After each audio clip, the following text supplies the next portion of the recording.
isotop unsur X 35 sebanyak 75%, unsur X 37 25%. Pertanyaannya massa atom relatif. Cara cepatnya adalah, ini cara cepatnya,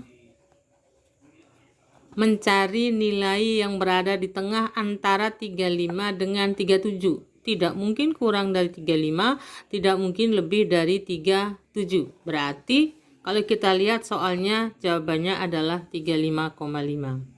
Nah, kita buktikan dengan menggunakan rumus ARX sama dengan kita kalikan masing-masing ini, kemudian ditambah, setelah dikalikan bagi 100. Berarti 35 kali 75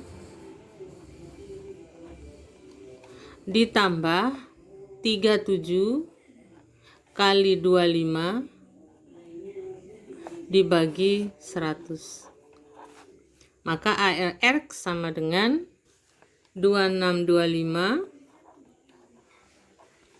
tambah 925 dibagi 100 sama dengan 3550 dibagi 100 sama dengan 35,5. Jadi jawabannya benar adalah C. Soal stoikiometri. Ini reaksi belum sara. Kita tulis persamaan reaksinya.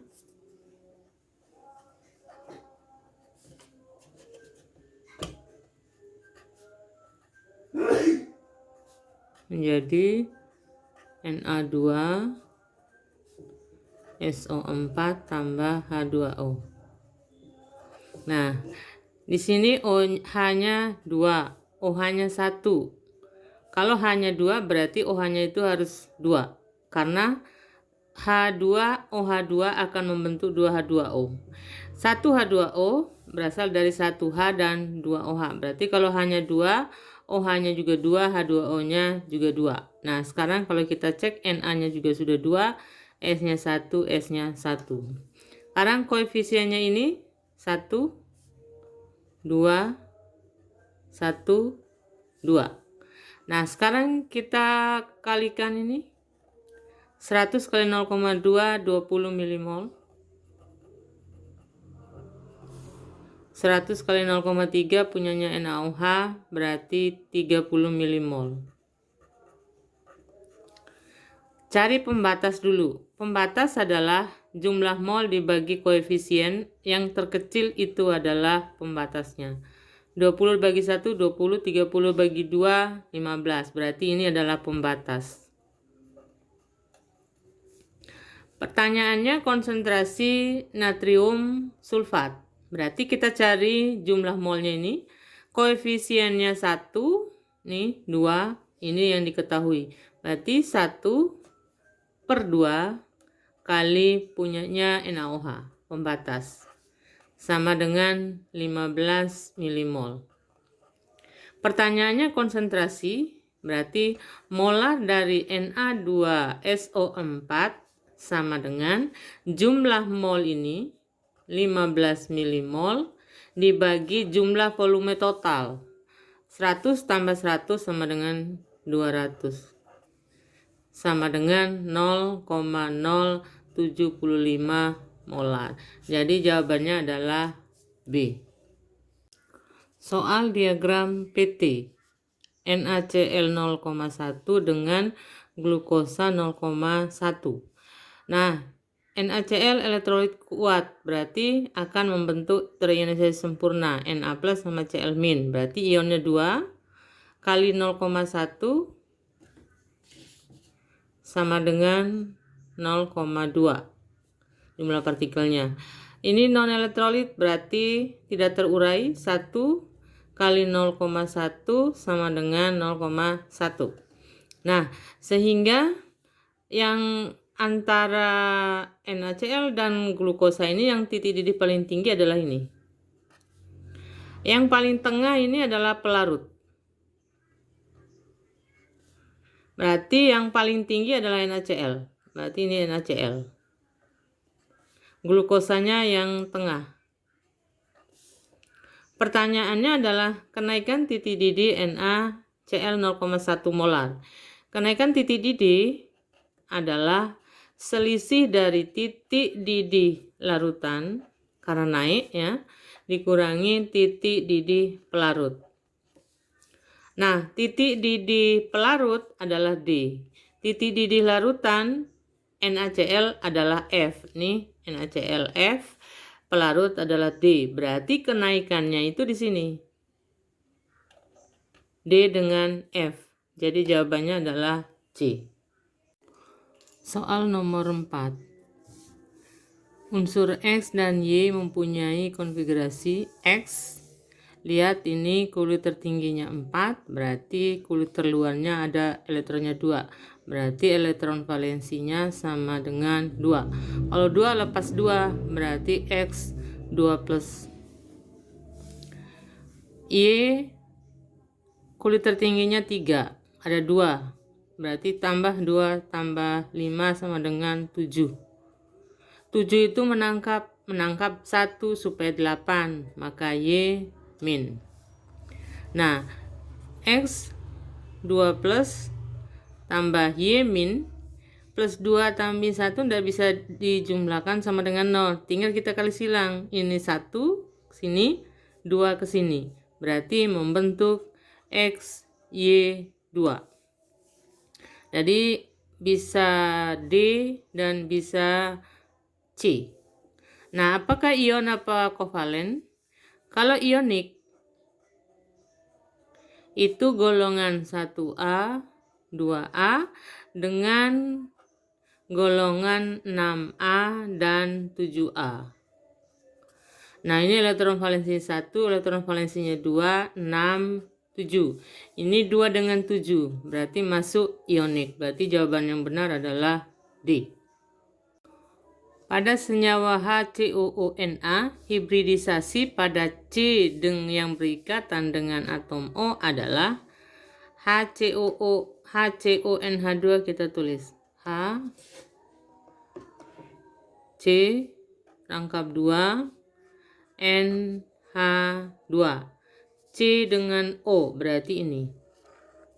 Untuk diketahui, kalau tunggal rangkap 2 rangkap 3 1 2 3 berarti sp3 sp dan sp saja.